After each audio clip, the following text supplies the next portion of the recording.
ഭരണഘടനയെ അവഹേളിച്ച് മന്ത്രി സജി ചെറിയാൻ നടത്തിയ പ്രസംഗത്തിൽ CBI അന്വേഷണം ആവശ്യപ്പെട്ട് നൽകിയ ഹർജിയിൽ പോലീസിന്റെ കേസ് ഡയറി ഹാജരാക്കാൻ ഹൈക്കോടതി നിർദ്ദേശം.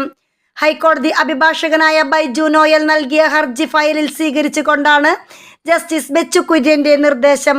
2022 പത്തനംതിട്ടയിലെ മല്ലപ്പിള്ളിയിൽ നടന്ന പൊതുചടങ്ങിൽ പ്രസംഗിക്കവെയാണ് മന്ത്രി പദവി വഹിച്ചിരുന്ന സജി ചെറിയാൻ നടത്തിയ പ്രസംഗമാണ് കേസിന് ആസ്പദമായിട്ടുള്ളത്. പ്രസംഗം പരിശോധിക്കുമ്പോൾ ഭരണഘടനയോട് ബഹുമാനക്കുറവ് കാണുന്നതായി ജസ്റ്റിസ് ബെച്ചു കുര്യൻ വാക്കാൽ പരാമർശിച്ചു. മന്ത്രിയുടെ പ്രസംഗത്തിൽ ഭരണഘടനയോട് ബഹുമാനക്കുറവില്ലെന്ന് director general of prosecution TA Shaji വാദിച്ചു. കേസ് ഒക്ടോബർ 23 വീണ്ടും പരിഗണിക്കും.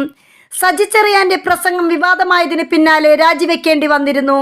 ഭരണഘടനയെ തള്ളിപ്പറഞ്ഞ മന്ത്രിക്ക് രാജിവെക്കുകയല്ലാതെ മറ്റു വഴികളില്ലെന്ന് നിയമവിദഗ്ധരടക്കം വ്യക്തമാക്കിയ സാഹചര്യത്തിലാണ് CPM നേതൃത്വം